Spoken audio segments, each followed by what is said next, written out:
Hi, it's Chris Van Hollen joining the call. Is that Melissa? It is, Senator. Thanks for joining us. Hello, Senator. So allow me all to introduce you to our Senator, Chris Van Hollen. He was elected to the United States Senate by the people of Maryland in November of 2016. Chris Van Hollen is committed to fighting every day to ensure that our state and our country lives up to their full promise of equal rights, equal justice, and equal opportunity. Senator Van Hollen believes that every child deserves the opportunity to pursue their dreams and benefits from a quality education, and that everyone willing to work hard should be able to find a good job. That's why his top priorities include creating more and better jobs, strengthening small business, and increasing educational and job training opportunities for individuals of all ages and in every community. Senator Van Hollen started his time in public service as a member of the Maryland State Legislature, where he became known as a tenacious advocate for everyday Marylanders and someone who's unafraid to take on powerful special interests on behalf of working people. In 2002, he was elected to represent Maryland's 8th Congressional District in the House of Representatives. He would go on to serve as a member of Democratic leadership and was elected by his colleagues to be a ranking member of the House Budget Committee and protect vital interests like Social Security and Medicaid. A tireless fighter for the people of Maryland, Chris Van Hollen has also been known for working hard to find common sense solutions to difficult national issues. In January of 2015, he released a comprehensive plan to address the problems of growing inequality in America and provide a blueprint for building an economy that works for everyone, a goal that he will continue to fight for in the U.S. Senate. Senator Van Hollen has a long history, both legislative-wise and advocacy-wise, of fighting for working people here in Maryland, and I hope you join me in welcoming our Senator Chris Van Hollen tonight to talk to us about COVID-19. Thank you, Senator, for joining us.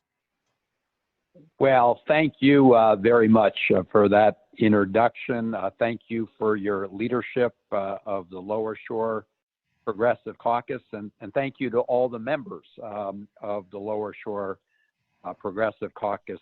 We need you more than ever as we try to first, battle this pandemic, but then also win the larger fight for the future direction of our country. So we first have to defeat the coronavirus. Then we need to defeat Donald Trump. First steps first. Let me just brief you a little bit on where we are, because then I really want to get to your questions as we go forward. Obviously, our focus has been on addressing the healthcare emergency. The biggest challenge in that fight has not been money and resources, because the Congress has come together very rapidly to provide an enormous amount of resources, both for the healthcare fight against the coronavirus, but also to address the economic fallout. But the biggest issue we have now on the healthcare front are these huge shortages of necessary equipment, personal protective equipment. So healthcare workers and other first responders on the front line can keep themselves safe while they're working to save others, making sure we get testing equipment so that we can get a better handle on the virus and contain it. And we're facing dramatic shortages of those supplies in the country. Tomorrow, our federal delegation will be on the phone again with FEMA to try to break loose some of those supplies. But the real issue here is that really because of a lot of neglect from the administration, we were 8 to 10 weeks behind the curve in terms of confronting the virus and getting testing up and running. And now we face this national shortage of supply because we should have put in place the Defense Production Act a long time ago and required the greater production of supplies of critical equipment. So that is the ongoing challenge right now when it comes to fighting the coronavirus. But of course, we're also experiencing a huge economic fallout. We saw unemployment claims in Maryland double in 1 week, and we're seeing the same thing around the country. So let me just briefly sketch out the key items that are designed to help in what we call phase 3 of the bills passed by Congress. And it is unusual to see Congress move so quickly and in a bipartisan way. Rounds 1 and 2 were focused primarily on additional health resources to public health agencies and others on the front line, beginning to shore up the unemployment insurance systems around the country. Round 2 was to make sure that we have free testing because nobody should be deterred from getting a test because they can't afford it. That, of course, exposes lots of other deep divides in our healthcare system. And round 2 also included significant provisions for paid sick leave, although it did not go as far as many of us would like. But those were important provisions because we don't want people, who feel sick going to work because they need the paycheck when they should be staying home, taking care of themselves, and also preventing others from getting infected and sick. So those were rounds 1 and 2. Round 3, of course, was $2 trillion. I will say that the original proposal from the Trump administration was weighted heavily toward large businesses and bailing out industries with no strings attached. The final version is weighted predominantly toward helping workers and helping families and helping small businesses and nonprofits. It still contains a lot of low interest loans and help to bigger industries, but with much more oversight and transparency, although as you've seen, the president is still fighting against those transparency measures. I will say I wish there were more conditions applied. There were some important ones on that assistance, including not using the funds for stock buybacks or executive compensation. I would have liked to see even more, but we were successful in getting a number of really important provisions in the bill, starting with a very dramatically expanded safety net, an unemployment compensation system that will both increase the payments by $600 per week on top of what someone would normally get if they go into the unemployment system. And of course, this is people who are losing jobs through no fault of their own because of the coronavirus. You work for a restaurant, you work for retail, whatever it may be, you now can get that enhanced unemployment insurance. Plus, we dramatically expanded who's eligible for unemployment insurance beyond those who are traditionally in the system, to the self-employed, to independent contractors, to gig workers, to part-time workers. That's a very important piece of that strengthened safety net. That will last for 4 months till the end of July. It may well need to be extended. I should say the unemployment benefits themselves are extended for a much longer period of time, but not at the higher levels. So UI is a big piece of this. There's for small businesses and nonprofits, these are entities 500 people and under. There are large incentives for small businesses to retain employees on payroll, and if they already were forced to let them go, to bring them back and rehire them. That includes loans that would then be forgiven entirely for small businesses if they meet those criteria, because it doesn't do a small business a lot of good to just get more loans and have a bigger anchor around their neck at the end of a 2 or 3 month period when they started and be unable to repay those loans. So those loans are forgiven so long as they're used for the express purposes, maintaining payroll and paying fixed costs. That also applies to nonprofits of 500 and under.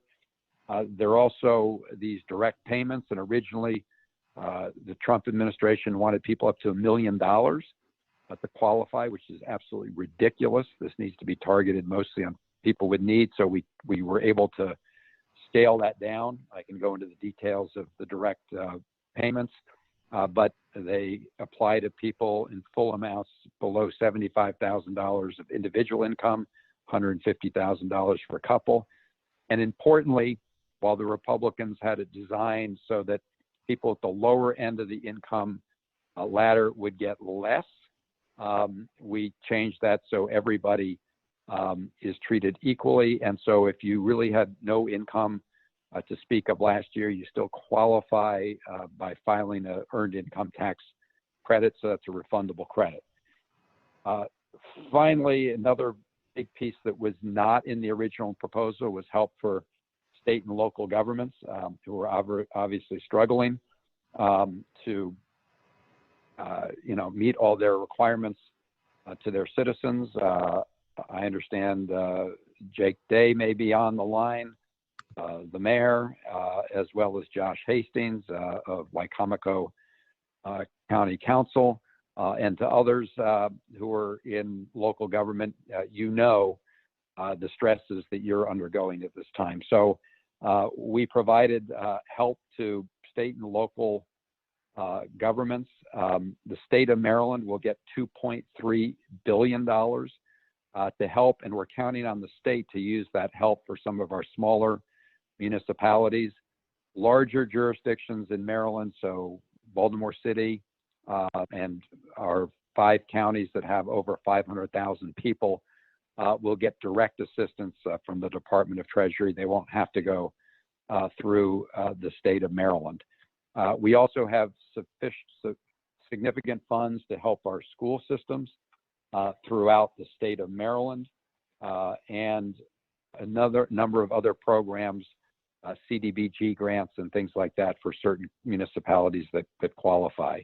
Also, greater assistance for fire grants and firefighters and first responders. I'm not going to go on. This is a huge bill with lots of important provisions, but rather than try to walk you through all of them, why don't I open it up for questions and comments, and thank all of you for working together, not physically, but certainly in spirit, as we all observe these social distancing guidelines to try to defeat the coronavirus.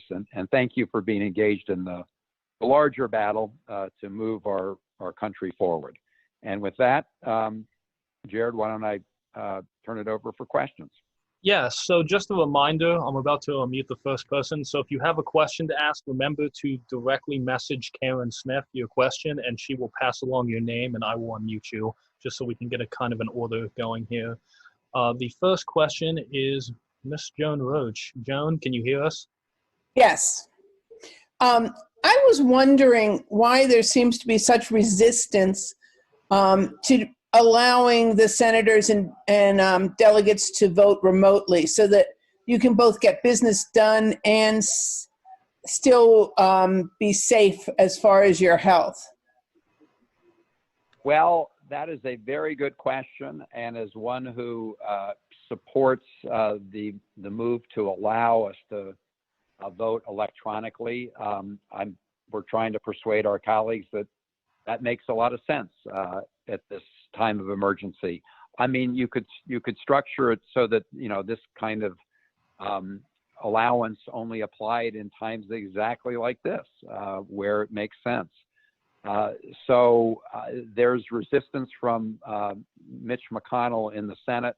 I don't know what kind of support there is overall in the House, but I can tell you in the Senate, many of us have pushed for this, certainly on an emergency basis, and McConnell has so far refused. Now, we were able, of course, to get this bill passed in the Senate, but the House members, put themselves at some risk when they were, some of them were forced to come back because you had the congressman from Kentucky refusing to allow unanimous consent. So we are continuing to pursue that. There are lots of issues regarding both voting in the Senate and the House, but also issues related to voting in Maryland and other states across the country in the upcoming election. that we need to all be paying attention to. It's something that I'm focused on along with these other things. And let me take this opportunity to also thank Karen Smith for helping put together this phone call. Yes, definitely a big round of applause to Karen, our communications co-chair. She's been fantastic work, and she deserves a big round of applause for putting this together. Next question, Senator, is from Mr. Mario Ramirez. Come on, unmute. Work with me. There we go. Sorry. Can you hear me? Yes, I can hear you. You're on. You can ask your question. Right. So this may be just a rumor, but I heard that the Secretary of the Treasury can withdraw some of the restrictions on the buybacks for stocks and executive bonuses on the CARES Act. How are we safeguarding against that kind of stuff?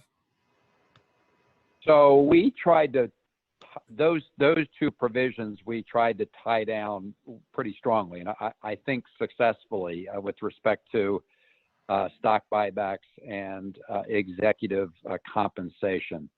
So I would be very surprised if they found a way around that. But we will certainly be on the lookout for that.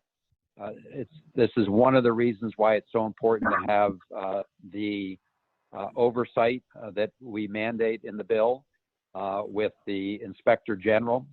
As you know, Trump said that he was going to be the Inspector General at one point, but we will, yeah, exactly. So we will make sure that those provisions are followed through. A lot of the protection here is with regard to having a strong, independent Inspector General who we gave subpoena power to in order to make sure the funds are used appropriately and that the public has, transparency into the funds. But we did specifically tie down the two provisions you mentioned, and if there's a way around it, I would be surprised. But let's just keep an eye on this administration. Thank you. Thank you, Senator. Our next question is from Mayor Jacob Day of Falls Bay. Mayor Day, can you hear me? Can you hear me? Yes, we can. Feel free to ask. Yes. Senator, first of all, I want to thank you and Senator Cardin for the conversation with local elected officials earlier today, or with municipal officials earlier today. And I apologize, I didn't ask this question then. Well, no, thank you for mentioning that. Yeah, we had a great discussion, as you know, with municipal leaders across the state. Thanks. Well, and frankly, it's very reassuring. The access that we've had, your team and Senator Cardin's team have both been readily accessible. And frankly, a majority of the questions that we're getting as local elected officials pertain to things that are coming out of your office. And you all are doing just a fantastic job helping. But my specific question had to do with a topic that came up, which was the Paycheck Protection Program. And while we were having that call, I had banks that were sort of frantically sending us messages. We've been pushing our small business owners, many of whom have had to lay off their employees, to look at the Paycheck Protection Program as a great mechanism to get cash, to bring people back in, to keep people employed, et cetera. And what the concern is from the SBA certified lenders is a lack of what they see as a lack of clarity from the Small Business Administration on how loans will be originated or documented, or loan authorization will be completed. And that lack of clarity just leads to a lack of speed, and everybody wants to be quick to address the economic impact and the impact on individual finances here. Can you speak to what we all might be able to do, or you might be able to do, or how we might be able to influence the SBA to produce those rules quickly, to get information to our local banks here in our communities? Yeah, thank you, Mayor, and thanks for asking about that issue. Which, look, this legislation will only be as successful as its our ability to implement it quickly. And as you heard Senator Cardin and I on the phone call earlier, we are concerned with the ability for both SBA and others to quickly stand up these programs. And obviously time is of the essence. So they are supposed to be putting forward some of their early guidelines as early as tomorrow. I believe they're going to roll them out in steps. So I think the general provisions governing the Paycheck Protection Program will be out tomorrow. For sole proprietors who are also eligible, I think those will come a little later. There are significant questions about to what extent they apply to some of the on the nonprofit side that they will also be spelling out. But we are going to push them very hard. Now, I should mention one thing, which is that the Paycheck Protection Program flows primarily, it originates, of course, in the SBA, but it flows through community banks and community lenders. And there are huge incentives in this legislation for those lenders to get the money out the door. And we also dropped many of the requirements that usually apply to their making loans.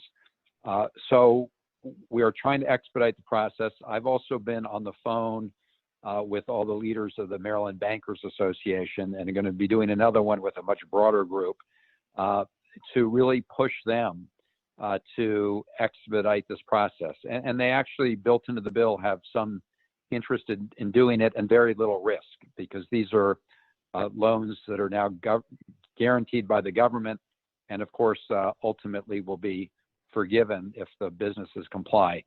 All that said, Jake, make sure your people continue to stay in touch with our team and Senator Cardin's team. As you hear stories, we've assembled a group on our state staff, and Melissa Kelly's on this line, of course, is our great rep on the Eastern Shore. But we're put together a team to help small businesses and nonprofits with these applications when they need help. So please be in touch with us as you hear about people trying to navigate the system. There will be challenges. I mean, there are, as you can imagine, there's a huge amount of interest and appetite for this because small businesses are hurting and nonprofits are hurting. So we're trying to rush the help. There is another program, as you heard on the earlier phone call, which is more emergency grants and loans. These do go through the Small Business Administration, and they are designed to provide $10,000 of grants to small businesses in need, and then they can also apply for a low interest loan, and they can then fold that, if they want, into the other larger program. So there are many pieces to this. There are also some significant, there are important requirements people need to be aware of. So please keep us posted. That's a long answer, but this is going to be in the area of intense interest and need. And so we should keep open lines of communication.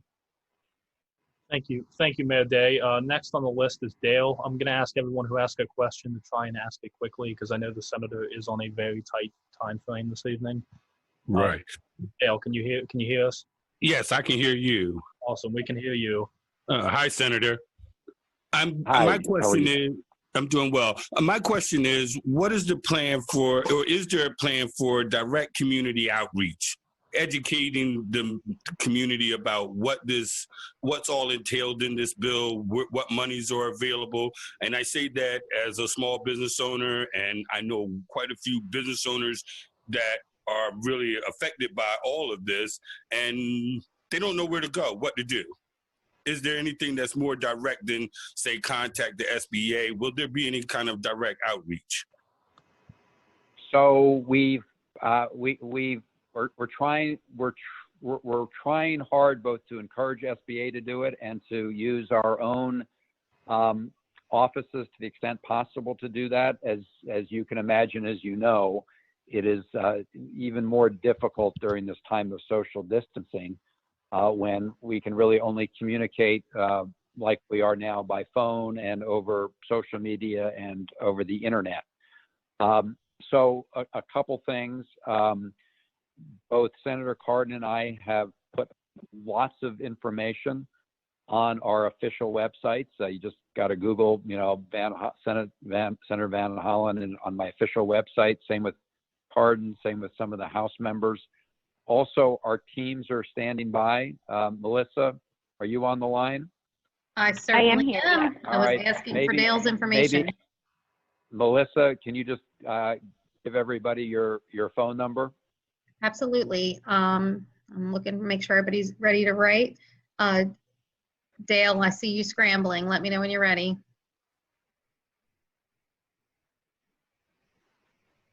It's 202-669-1052. And there are resources in your county. So a lot of webinars are going on by SBA. I can link you up with those, and then our office. And of course, the senator has a website, and we've added a page strictly for the COVID resource page. So make sure that you're checking that out as well. Dale, I'll get your contact information from Karen and get you those links, okay? Another thing you could, Dale, it's a good question. We're trying. So, for example, Senator Cardin and I also had a call some time ago, right about the time the bill passed, with some of the small business associations in Maryland to try to help them get the word out, and others in that community. We just had a call yesterday with the nonprofit association in Maryland. If 700 people were on the call. So we are trying to get the word out. Now, the state of Maryland, of course,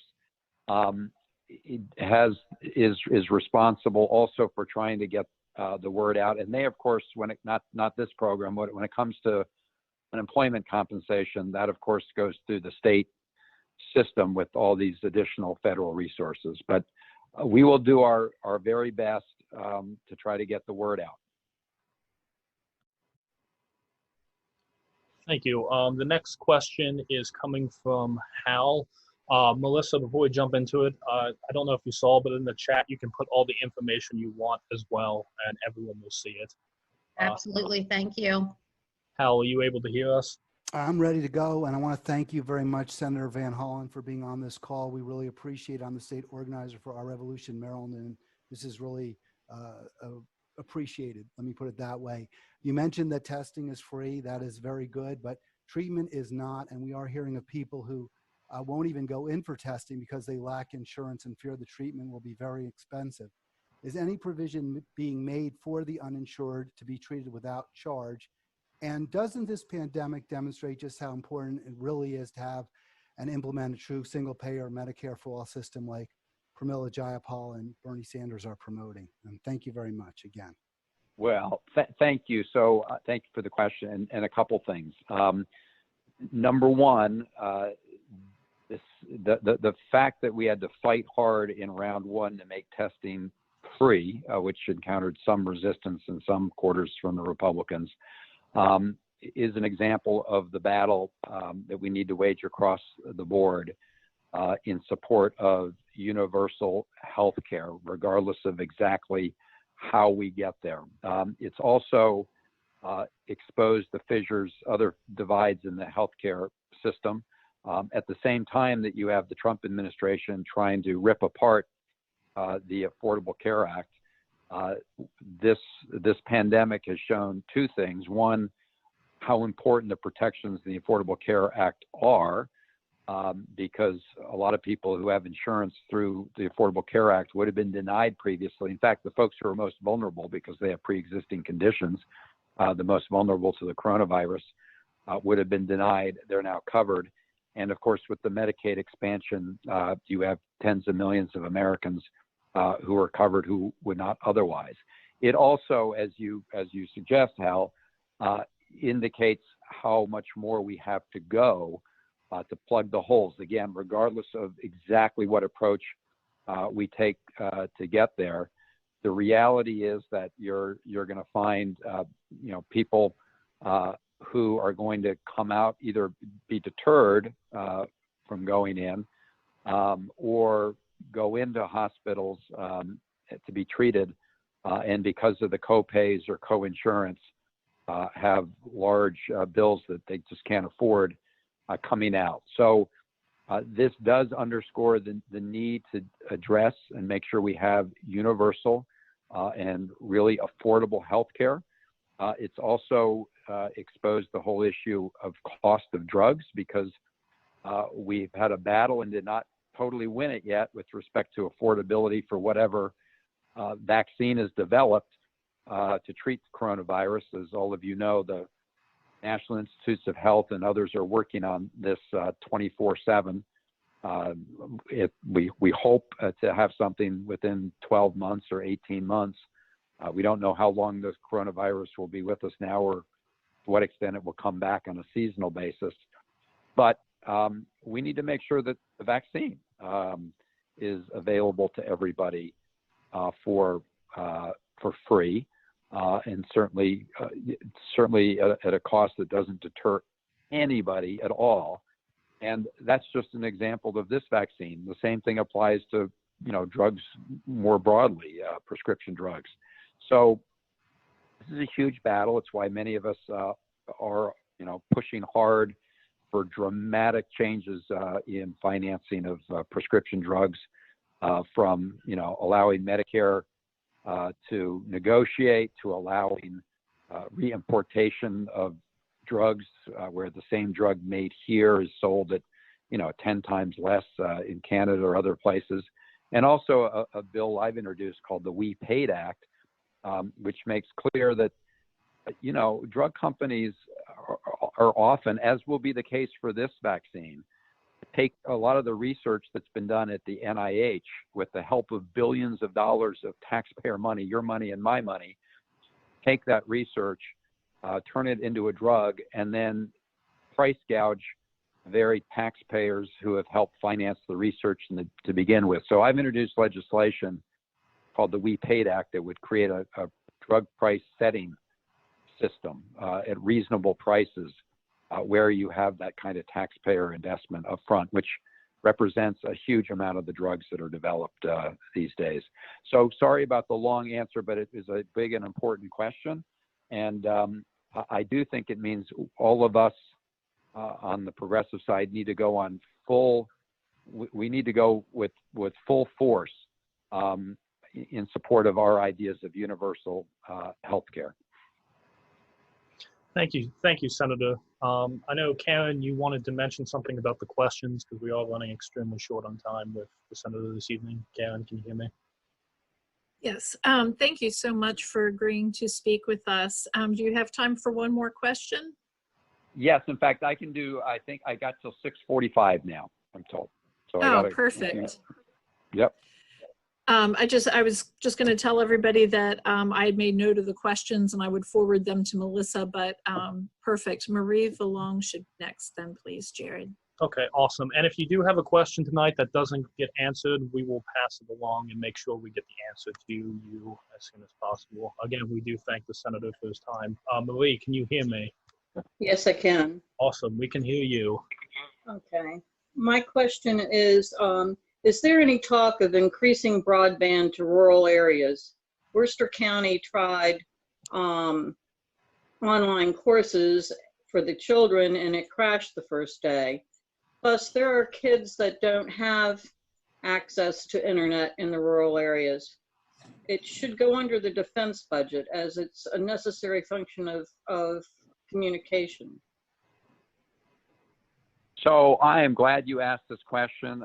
It's one of the things I've been a broken record on throughout these negotiations and even before. We were talking about how this coronavirus has exposed some of the fissures and problems with the broken healthcare system.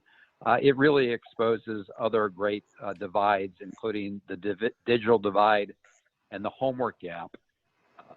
Long before the coronavirus struck, I introduced legislation called the Homework Gap Trust Fund to direct the FCC, the Federal Communications Commission, to use the proceeds of the sale for the spectrum of 5G to use at least $2 billion of that in a fund to address exactly what you're talking about, to make sure we build out broadband and make sure that no student is without access to the internet, because it creates, it adds to the already large inequalities in our school and education system when students can't do their homework in normal times when they don't have access to the internet.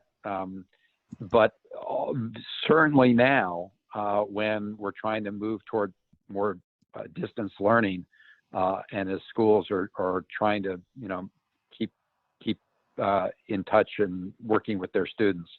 So in addition to the long-term bill, as part of this round 3 measure, I tried to get dedicated funding to close the homework gap in the near term. And so what that means would be to get computers to the households of students who don't have them, and to get the hotspot devices to homes that would benefit from the hotspot to access the internet.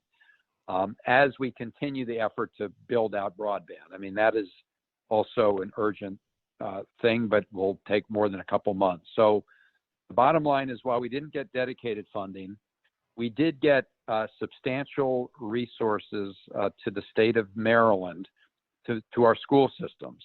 And the total for the state LEAs is going to be $207 million. And of course, the Eastern Shore counties will get their share of those.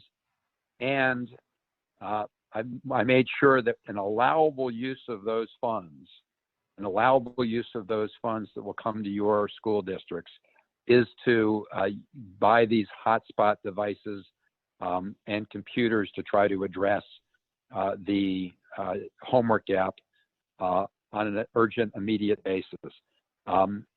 As we continue to fight for resources to build out broadband so that, small businesses and hospitals, can operate, that we can have more telemedicine, and make sure that we're truly connected, both students and everybody else. So thank you for asking that question. There's also a pool of money for education that goes to the governor, and those funds can also be used to help build out broadband and deal with both the digital divide and the homework gap. So again, long answer, but there's a way to get there in both the near term and in the short term.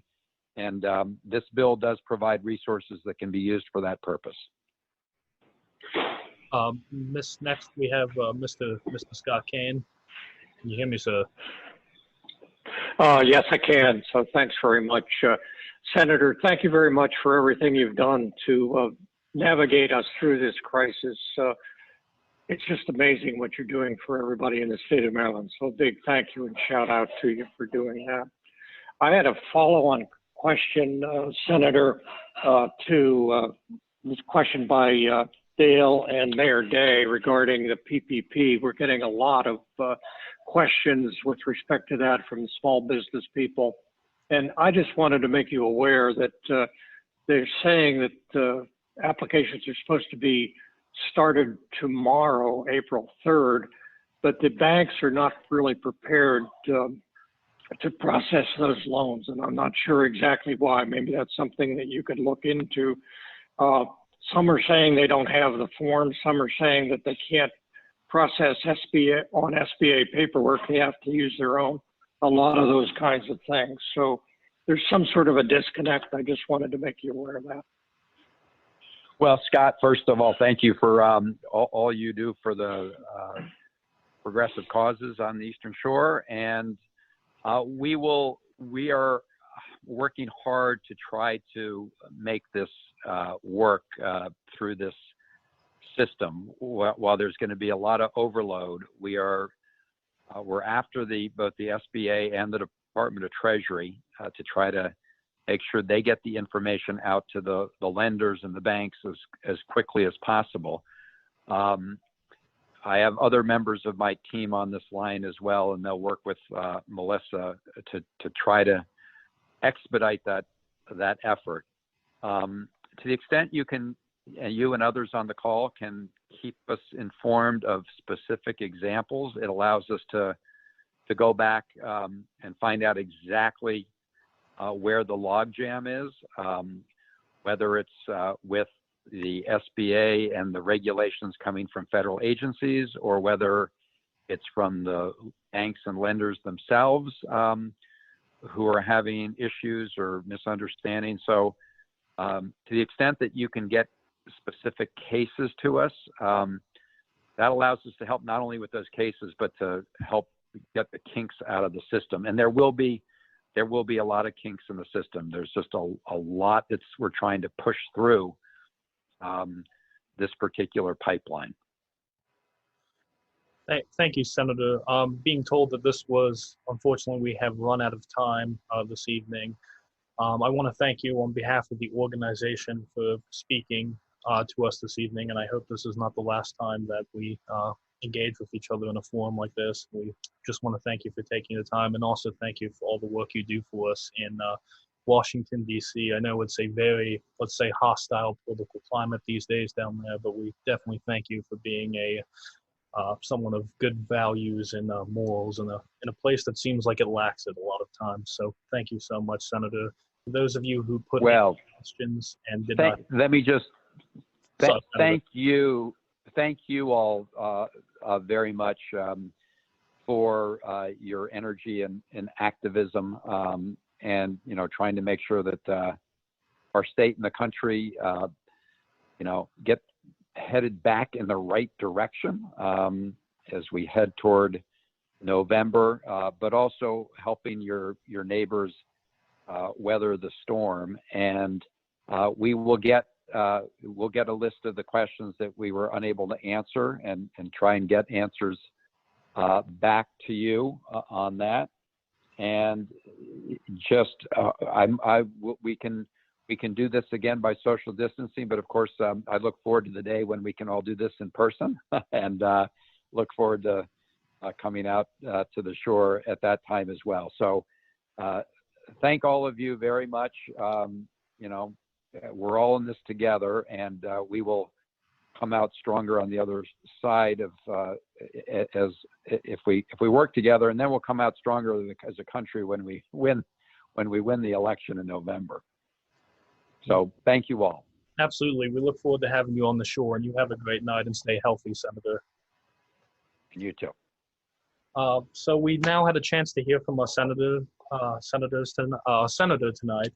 Now we also have some members of our local elected officials who's going to kind of go over with us tonight what's going on at the county and the municipal level.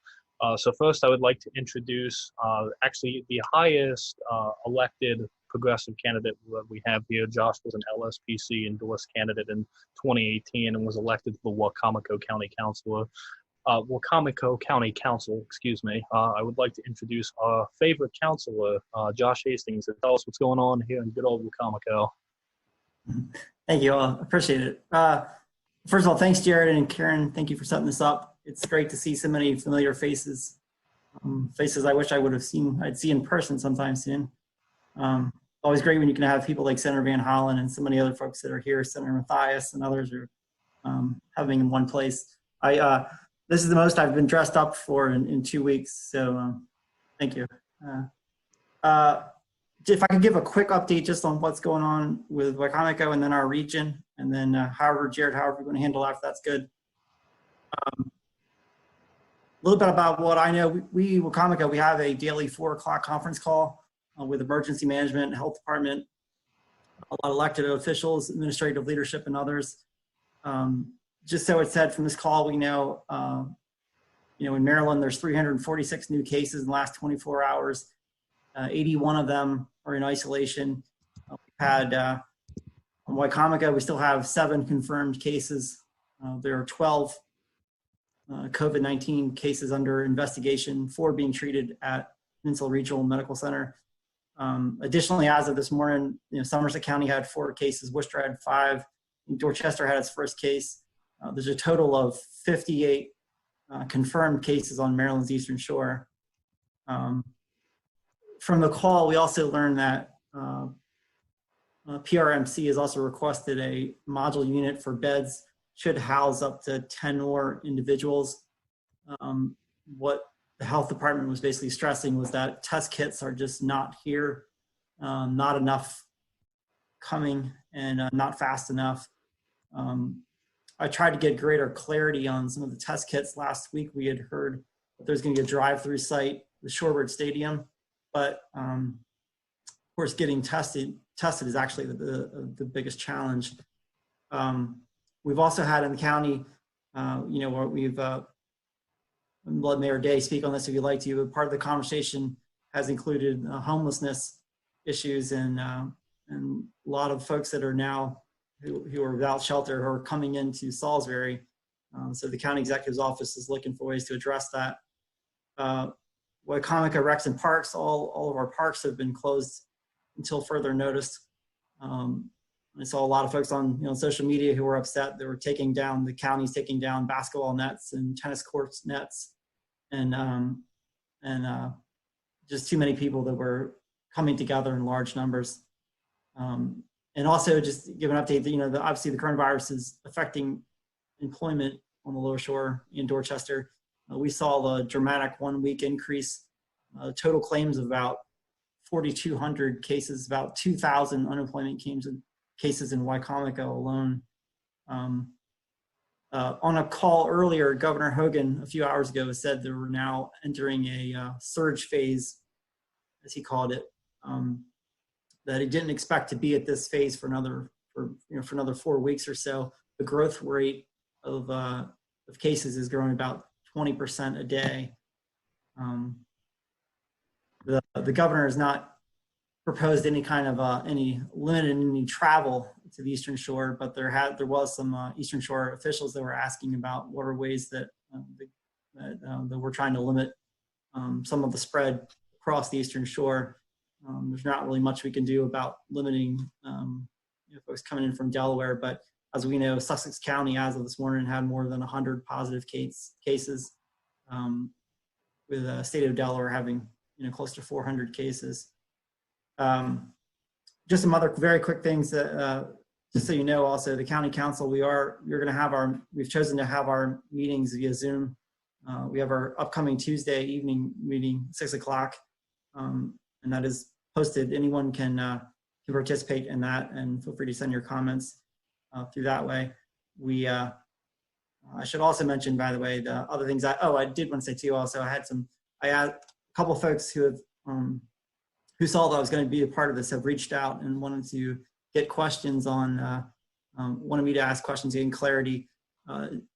If we had enough space and enough beds here on the shore and the mid-shore.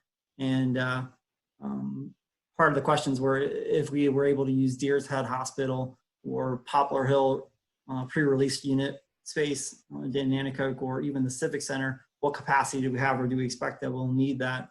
I did get clarity to say that Deer's Head is a hospital, is a state facility, so for now it's hands off. They have been looking at potential of the Civic Center, but of course the issues that they've had, of course, cots. They do have cots there that they've used for shelter in the past, but not hospital grade. The county has been in touch with some local hotels and trying to get, they'd like to have more money, but they could use them to house either homeless populations or even those who are sick. But just cleaning is an issue. And then I had other questions on if the amount of cases in Delaware, how much is that affecting us? And what are we accepting any of the surging cases that are happening in Delaware? Is that coming across the border, or is that impacting us? I did get clarity that we're not, PRMC specifically is not accepting Delaware patients, but they're not going to be turned away if they, if they need to be treated. So that's just some of what we've got happening here. I'll be happy to take any other kind of questions we might have, but and I got a lot of their data, but it's a little dry. Josh, do you mind if we do Mayor Day's update real quick and then open it up so so they can ask questions to both you and Mayor Day at the same time? If you Yeah, don't. please. Okay, awesome. Mayor Day, do you mind doing a brief update? And once Mayor Day speaks, we'll open it back up to questions. It's going to be the same format as it was for Chris Van Hollen. Email Karen with your question. If you could be specific on if you're asking a question to say Mayor Day, but not Josh Hastings, if you could be specific in that. I'm not saying Josh doesn't know about Sauls Bay. You know, Sauls Bay-based questions might be best for the mayor of Sauls Bay. So I want to welcome in the best mayor on the Eastern Shore from the capital of the Eastern Shore, Mayor Jake Day of Sauls Bay. Hey, everybody, can you hear me? We can indeed. Now, I want to give credit where credit is due. Josh Hastings is a proud City of Salisbury resident. So, you know, he can answer questions about Salisbury, too. Not only that, it was, we just learned on Facebook, thanks to, you know, Facebook memories, it was 7 years ago today that Josh Hastings, my campaign manager, helped me get elected to office. So, I owe a lot of credit to that guy. Diving into the issues at hand, you know, I think I want to just zoom out real quick, and then we'll zoom back into the municipal and local government level. But zooming out real quick, I think people should understand that you know, while we've had to all learn to adapt, all of us, to, you know, working remotely, not having physical access to our teams, things like that. This is a 24-hour a day operation for municipal government. I mean, we are in constant communication. Sleep is at a premium. In the early days of this, I certainly thought that I'd be catching up on emails, that you know, sitting in a quiet office catching up on emails.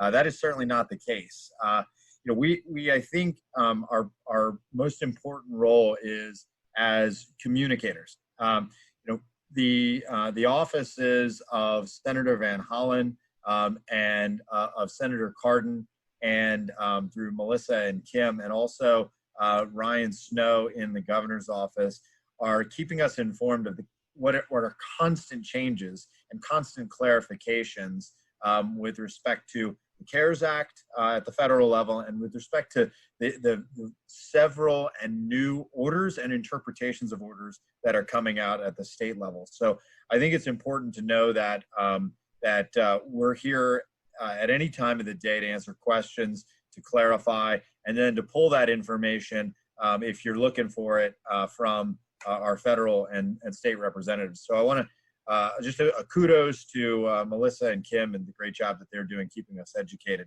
I want to go through a couple items and then I'll stop and just pause for questions.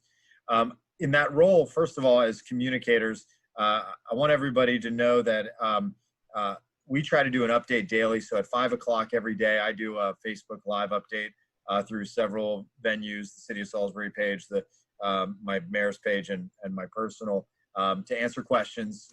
So on a daily basis, if you're just looking for answers to, you know, hey, how do I apply for this? What's the status on that? Can I do this? We're trying to make ourselves available, and I'll be available at 5 o'clock every day for updates. And inevitably, there's new information that comes out.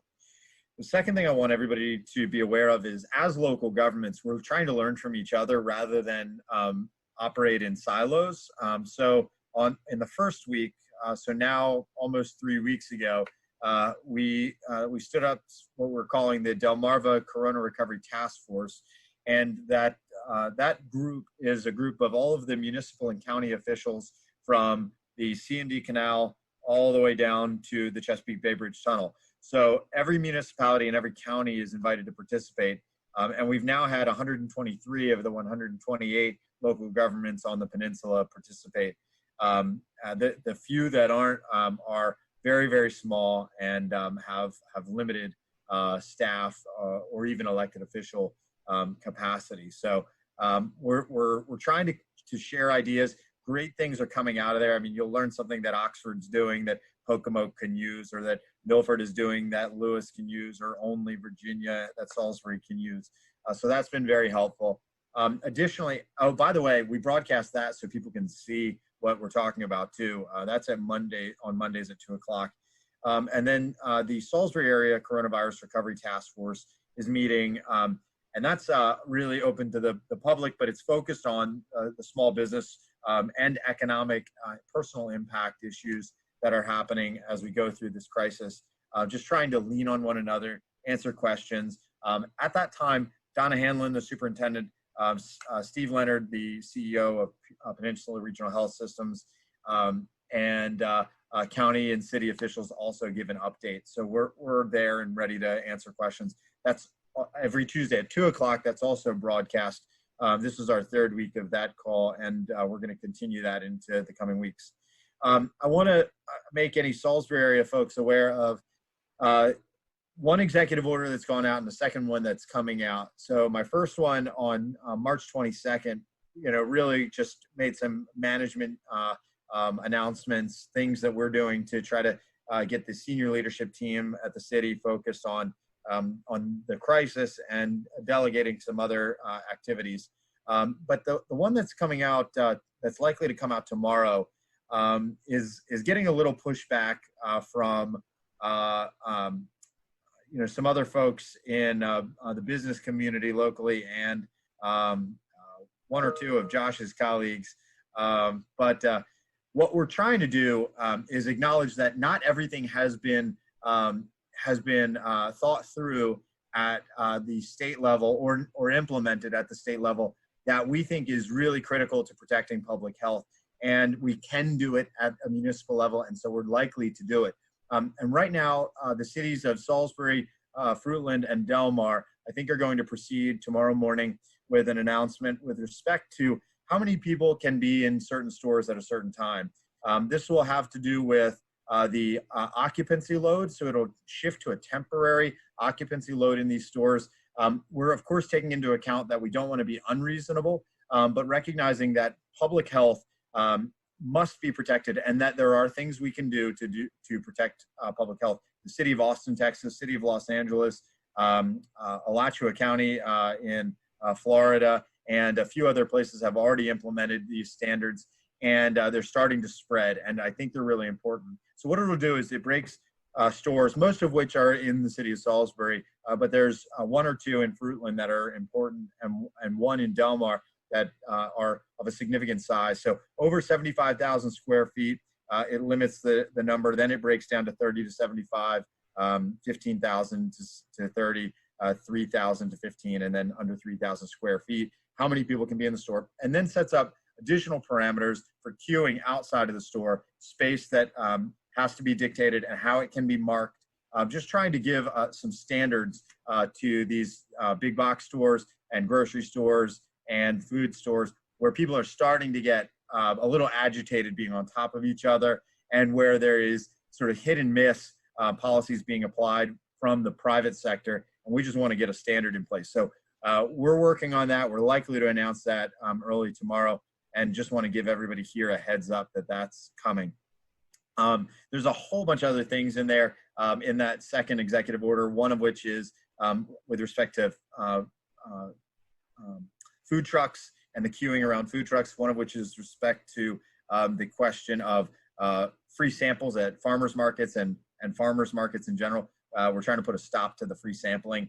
And then, a couple of other things that we're just trying to do to address the things that are open. And yes, we know there are essential activities that are functioning. I did want to just piggyback on some of Josh's concerns, because I think they're important to note. We're hearing a lot of concerns about testing, and we share those concerns. And we feel as if, I think we all feel as if we don't have enough power to influence the provision of testing materials at the local level. Speed of distribution of PPE is also a concern. We've had to adjust to getting PPE donated by local dentist offices. So we're getting PPE. We've actually got some that has just arrived in my office today, and we're going to be taking over to the hospital that local dentist offices that aren't using it because they're closed are donating. And frankly, that's nice, but it's an unsatisfactory answer. And I think, I hope you'd agree with me on that.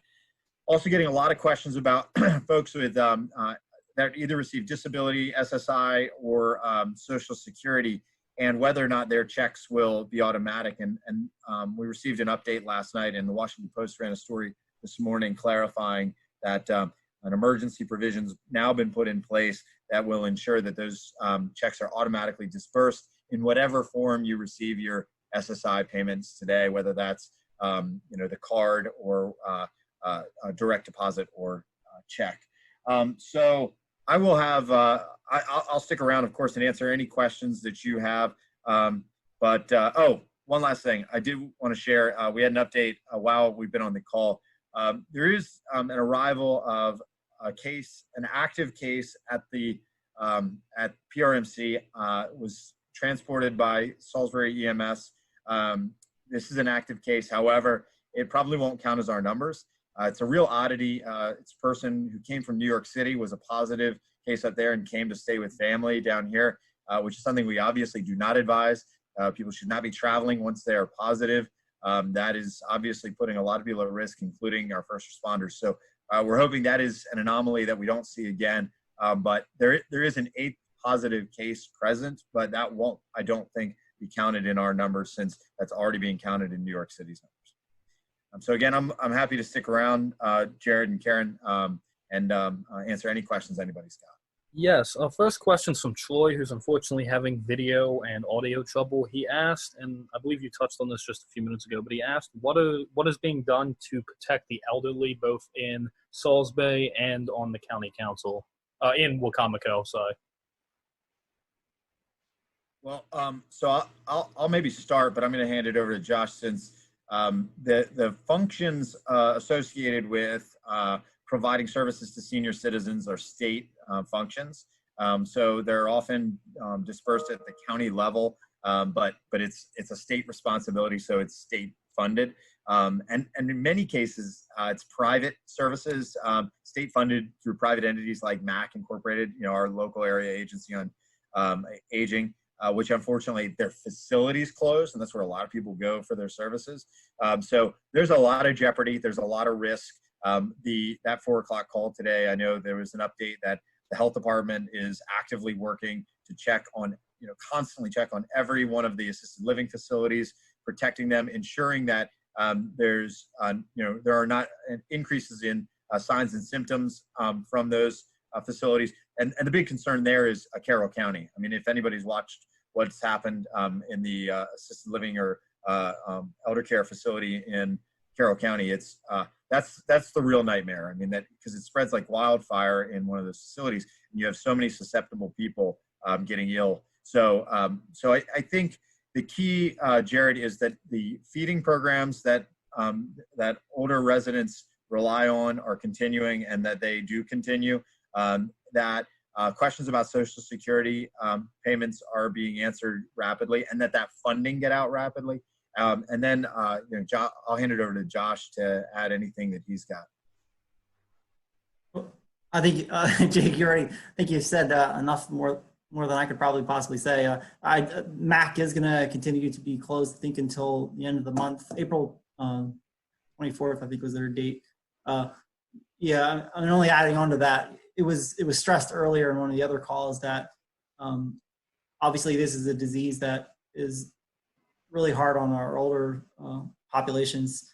Out of the stats out of, but essentially out of our 36 deaths, we had 28 of them have been over the age of 60.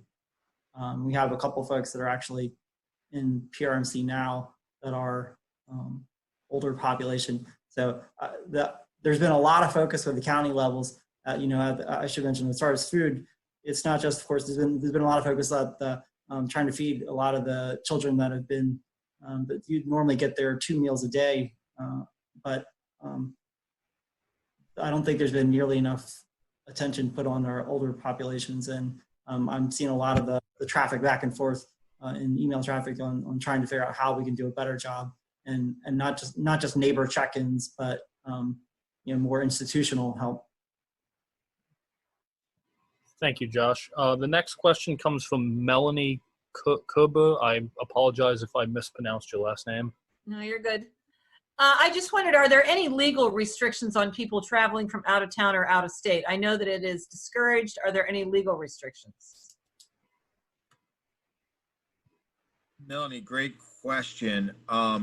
So as I've interpreted and understood the governor's orders in Delaware, Maryland, and Virginia, I do believe that traveling into Delaware technically requires a 14-day quarantine.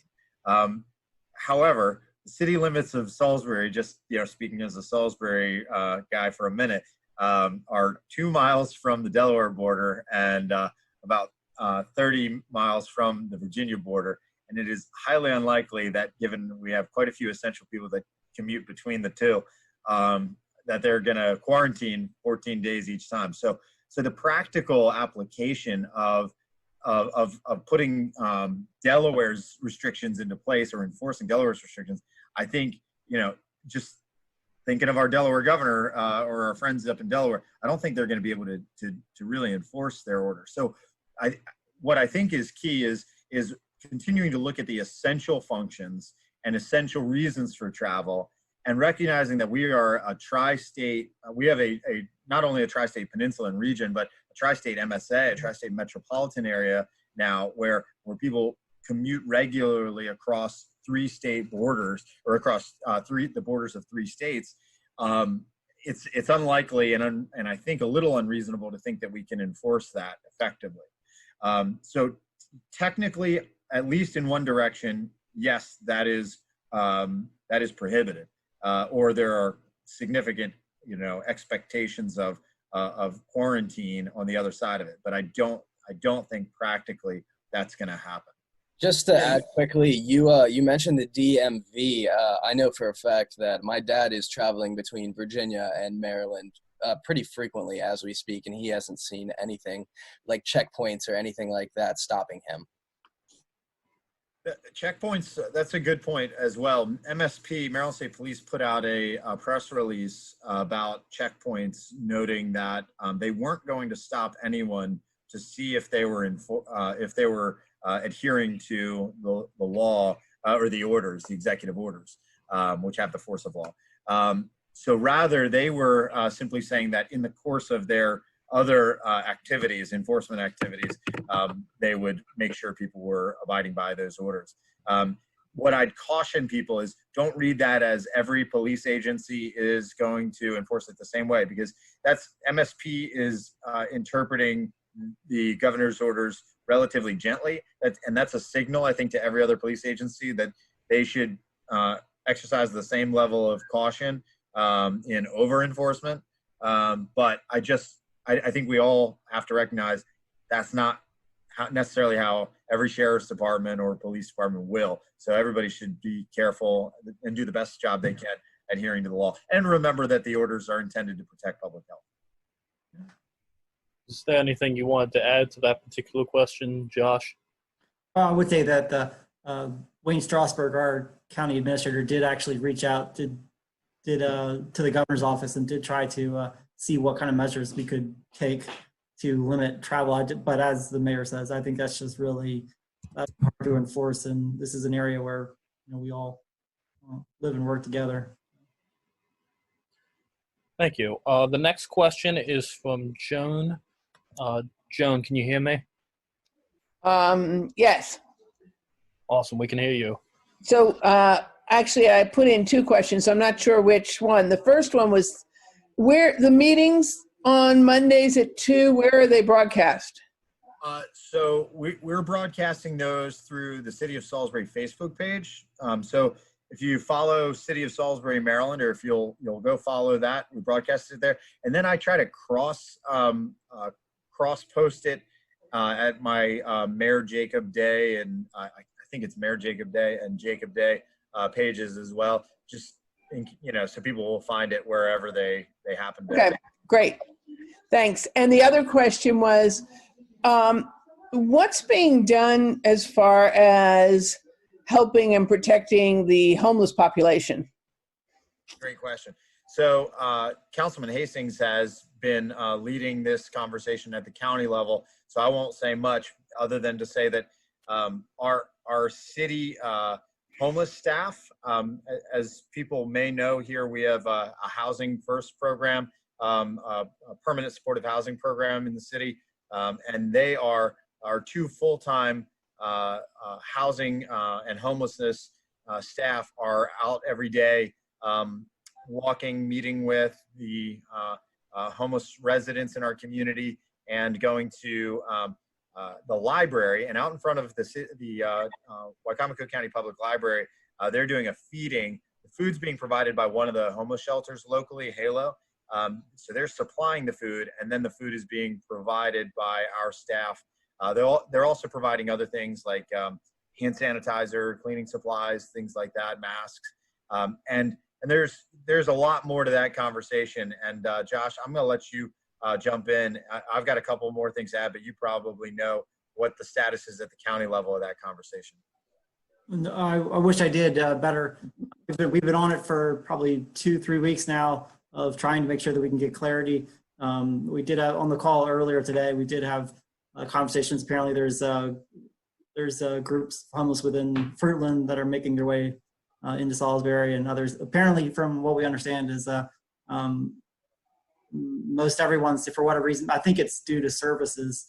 Everyone seems to be, a lot of the other homeless populations tend to be all coming into Salisbury.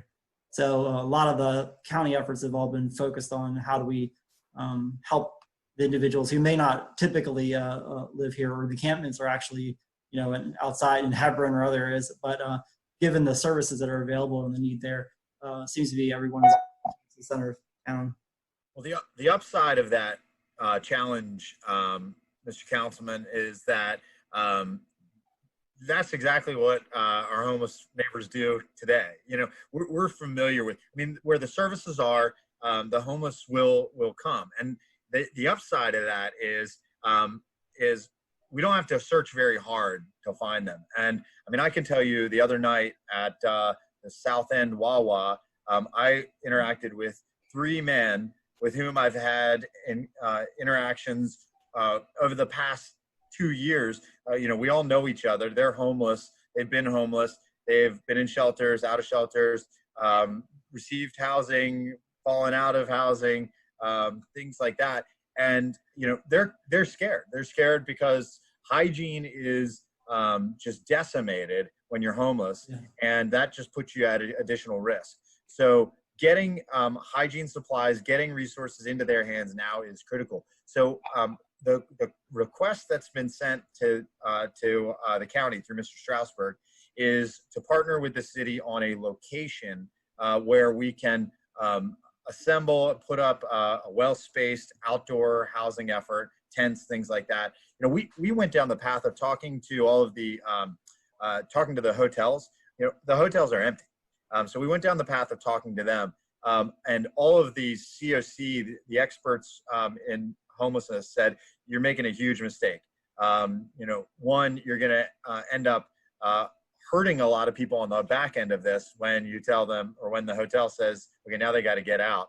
And two, just knowing that the population, the way we do, the hotel will be ruined, just trashed. A lot of damage, broken windows, the same things that we experience in the housing that we provide for our homeless neighbors.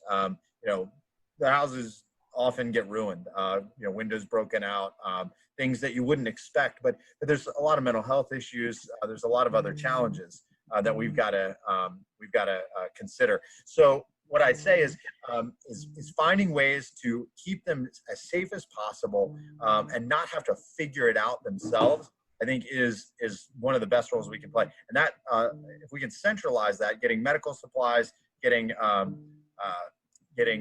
food supplies, things like that, water, hygiene related items, becomes so much easier. That logistics chain becomes so much easier to manage. So I really hope we can figure that out at a county-wide level.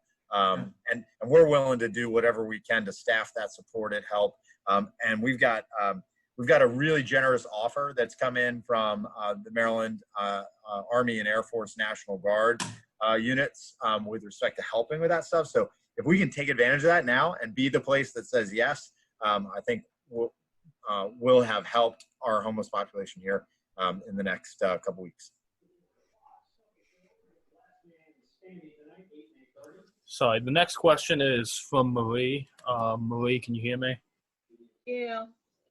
Mayor Day, what was the group that you were talking about in the very beginning about Delmarva Recovery something? I didn't get the name of it. The Delmarva Coronavirus Recovery Task Force. It's all of the municipalities and counties on the peninsula. The reason the word recovery has been championed in these efforts is really to try to think not only how do we stick together through the crisis, but how do we stick together through the upswing and stay united, sharing information, sharing ideas all the way through this. Has Berlin been involved in that at all? Yes, ma'am.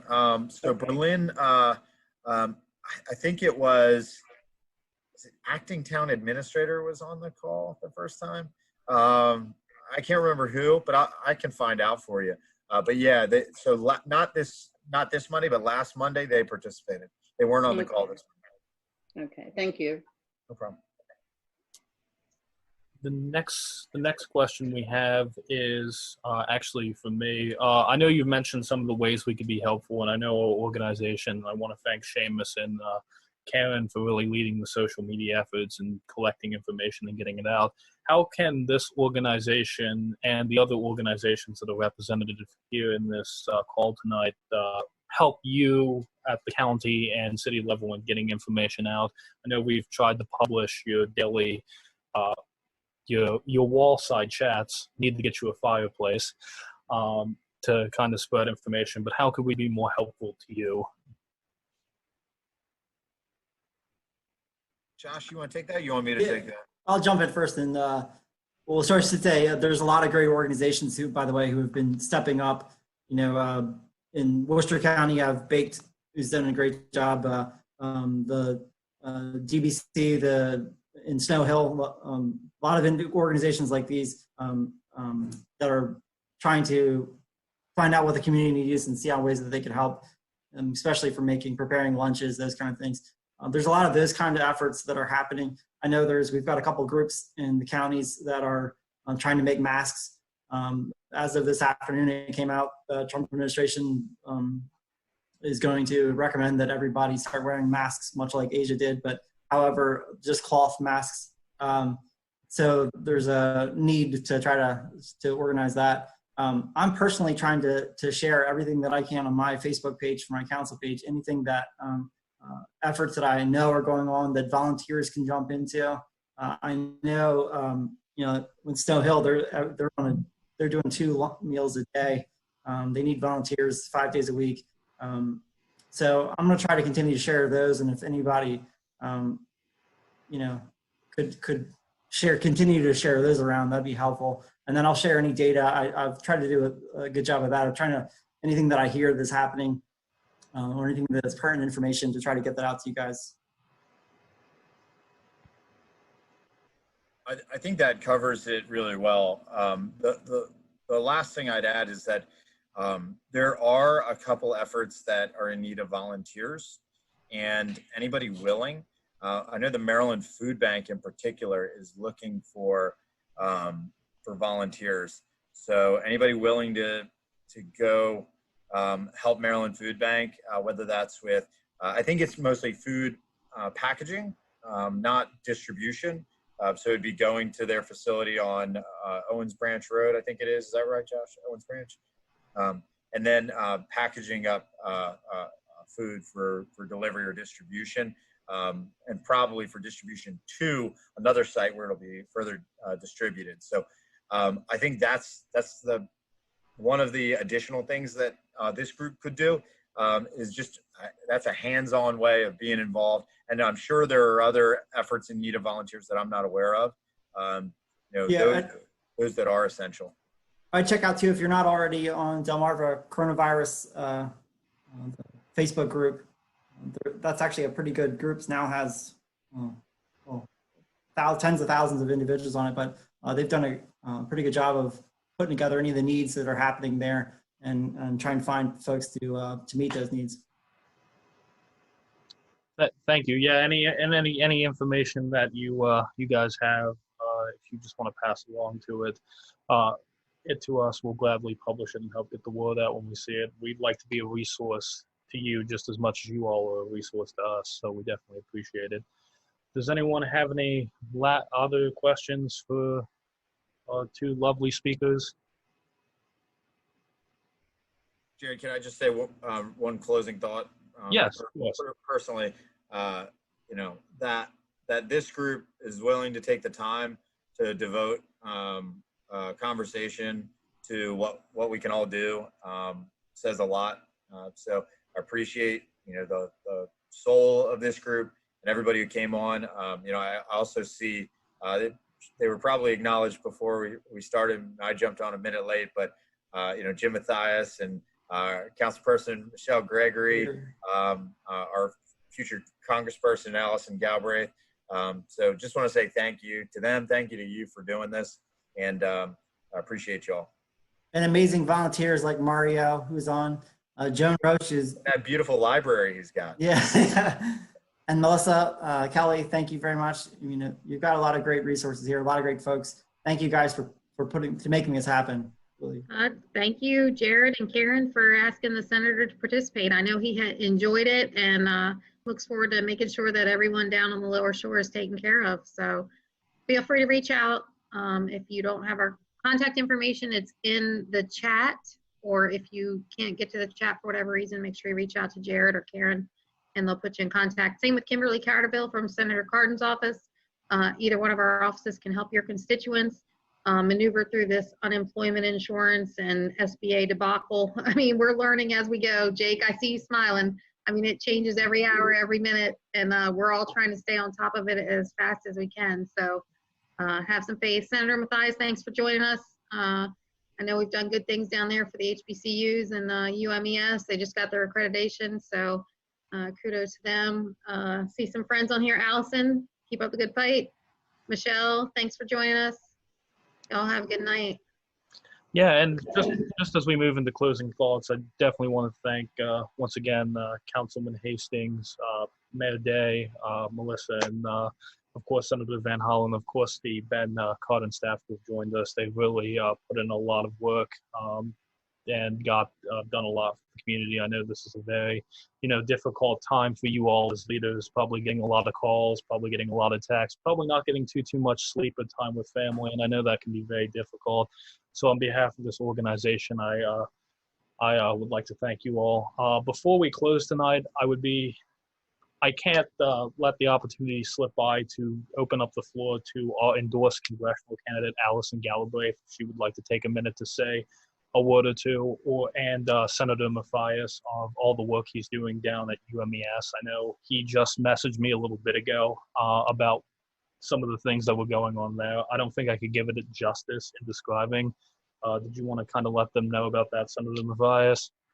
And then have Allison, if you had something you wanted to say to the lovely folks of District 1, we'd love to open the floor up to you before we say goodnight. Jim, did you want to go ahead?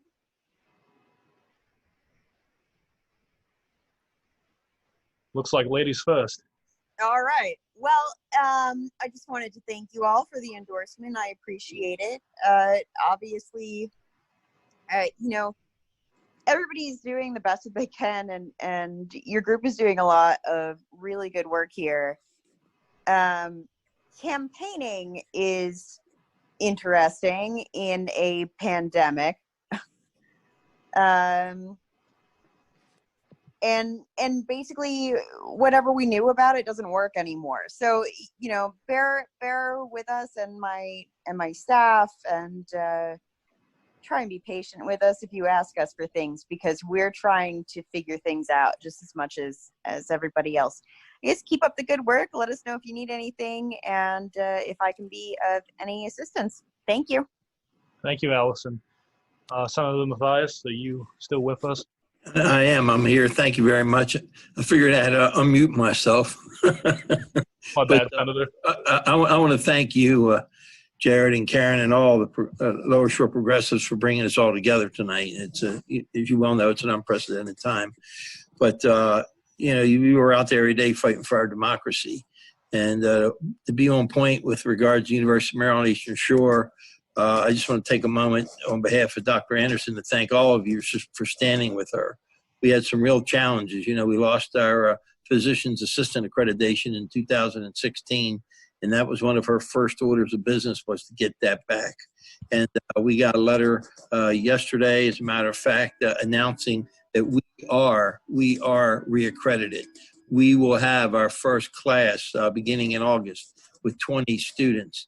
And moving forward, next year we'll be able to add 25 more, and the following year 30 more.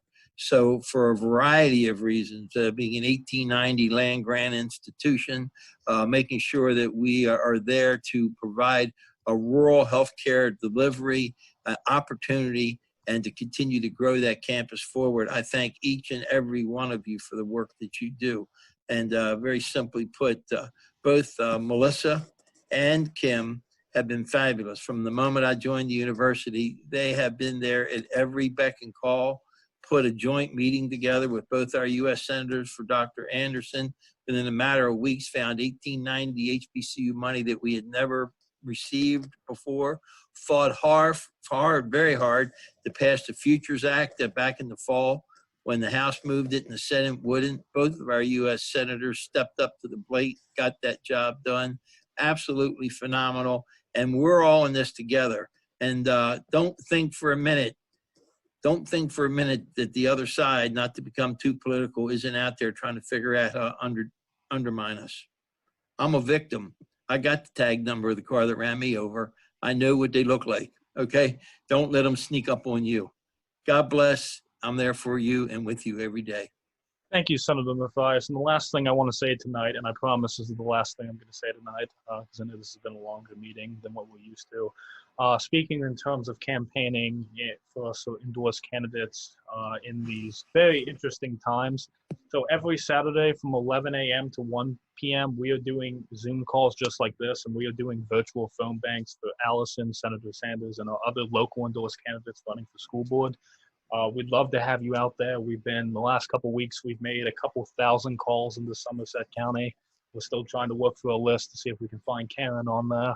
But we're also calling in Wacomico, Dorchester, Somerset, and of course, Wacomico County. So we'd love to have you out there Saturday. If you're interested in any more information on it, you can see it on our Facebook, or you can just reach out to me, and I can get you everything you need.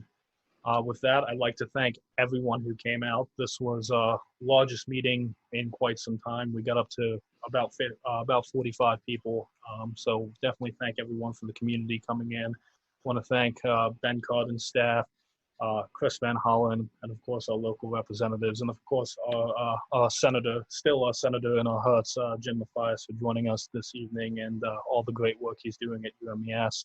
So thank you all so much. If you have any questions, please feel free to reach out. And if not, you have a great night and you all stay safe and healthy.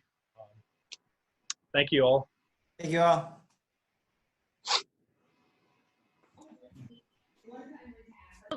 Good night. Good night. Good night. Good night. Next meeting's the first Thursday in May. Probably going to be on Zoom.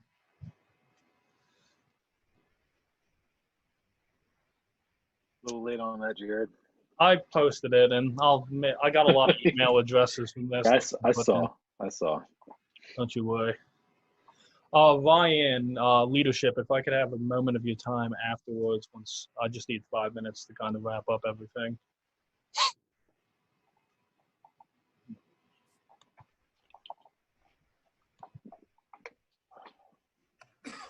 Thank you, Dale.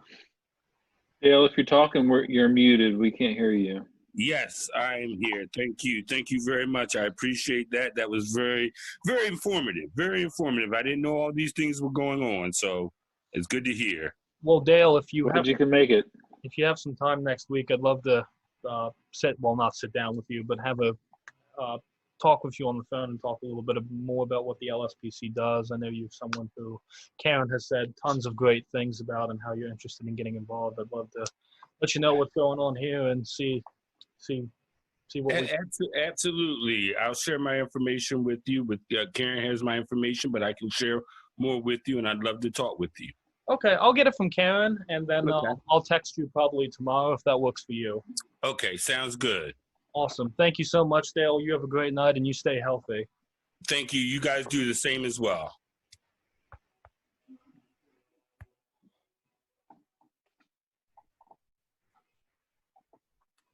Thank you, Sam.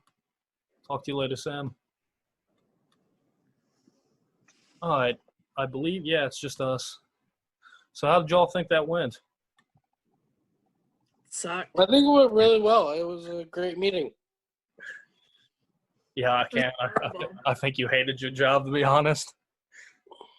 No, it was it was the largest attended meeting in quite some time. We got up to 45 people at the most, and the lowest we got to was 23. So that's pretty damn good.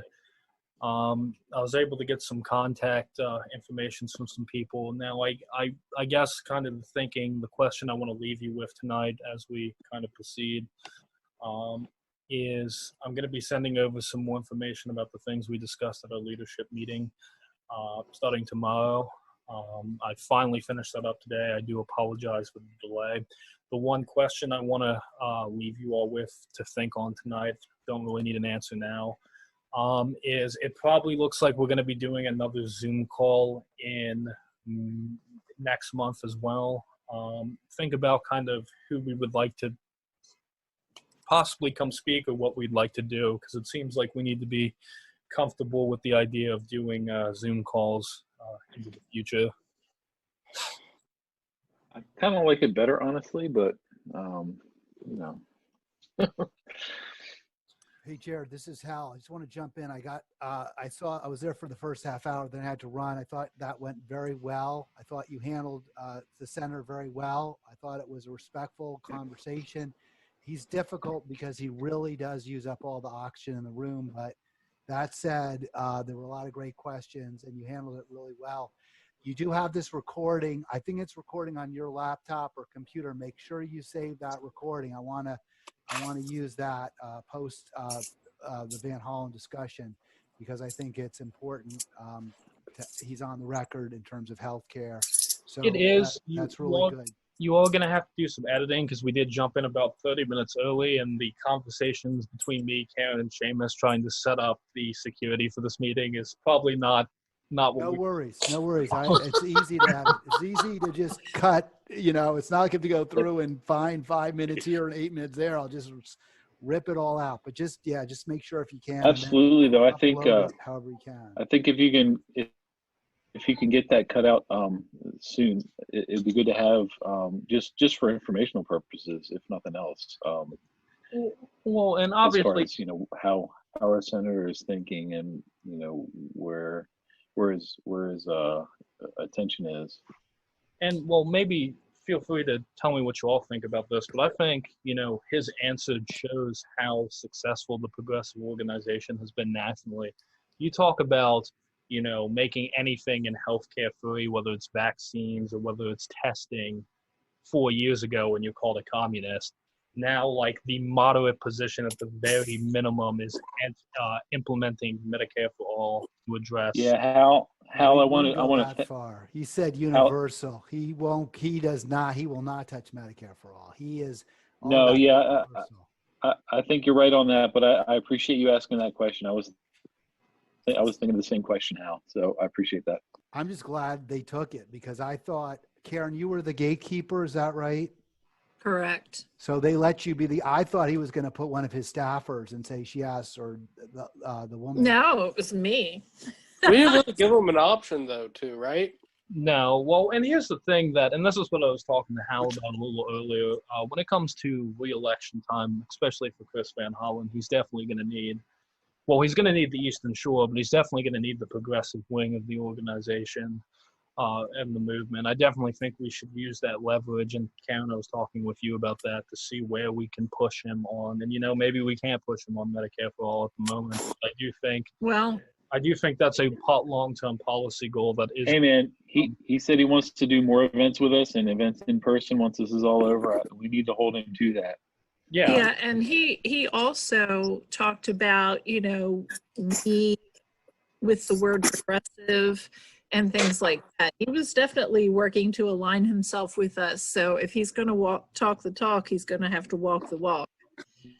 Yeah, and I definitely think it's something where, being on the Eastern Shore, people are finally starting to realize that we're a strategically important position in terms of elections, and we're a progressive organization. And Democrats are now starting to realize that's the direction the party is going in. And, that's the people who are going to knock the doors. That's the people who are going to make the phone. Keep building the relationship, and I think we'll be able to see steady gain. Even with Matthias when he was state senator, remember when we pushed him on paid sick leave? Remember Seamus when he was an absolute no? And you remember when that vote came up, you remember how he voted? So it's one of those things. I gotta run. Hey, I gotta run. I just put in there the chat. There's a link to join if you haven't yet. You don't have to contribute. We just want to get your names in as members. Thanks for a great meeting, Jared. Stay in touch. Call me if you need anything. Don't forget that video. I need that video. I'll talk to you guys. Keep up the great work. Really outstanding. Thanks, Hal. Work. Thank you. Thank you so Thank much. you, Hal. Oh, yeah, we'll be wrapping up because I know Anna Rundle has their meeting on here in about 10-ish minutes. So unless anyone has... Okay, and Leslie, we haven't heard from you tonight. Hi. I don't think she hasn't had a audio on. I don't know if she doesn't have it or she just hasn't clicked the button or something's messed up. No. Hello. Hi, Leslie. Anyway. And Micaiah. And hi, Michaela. Micaiah. Oh my God, Jesus. I've also been on Zoom for 20 minutes. I have Joe Biden's speaking ability. That's not good. That's going to bite me in the ass. Next thing you know, Karen's going to ask me to draw a clock. All right. Well, that's all I had unless anyone has anything else. If not, y'all are free to go. I'm going to get all these contact information, write them down, and put them on. I would just like to say that we had a United States Senator on our call tonight, so that's a pretty big deal. And good job, guys. Karen and Jared, thank you for the work you've done to get this going on such short notice. I gotta be honest with you, getting the senator was 100% Karen. Like she put the team on her back on that one. Huge props to Karen. That's why I said her name first. Oh yeah, so definitely appreciate everything. Seamus. Yeah, my name shouldn't have been your microphone. Seamus, your microphone is shit. I was thinking, well, maybe one thing, and this is something you can think on. Ben Cotton's stuff showed up this month. Maybe we could try for Ben. I mean, he's less aligned with us than Van Hollen. At least Van Hollen will co-sponsor bills with Bernie and Warren and AOC. Ben, oh boy, my friend Ben. Can you hear me now better? Is it better? Oh, that's much better. Yes, much better. Okay, so huge props to Karen. My name shouldn't have even been in Jared's mouth when he mentioned the social media stuff, because I'm really sorry, Karen, but I've been, moving, and as you can see, all that is what I just moved out of my apartment in like 3 days. But no, my name shouldn't have been mentioned, and I kind of feel bad about that. But huge props to Karen. Thank you so much. Oh, yeah. You're welcome. I mean, it was hard work, and I had to go to trivia for like a month. What? I don't understand what that means. Did you insinuate yourself into this staffer's life and yes, butter her up to get? Well, first we were at a happy hour. And she heard me talking to Troy, who was on the call tonight, telling him about the caucus and telling him he should come to our meetings, blah, blah, blah, blah, blah. And she was like, oh, I work for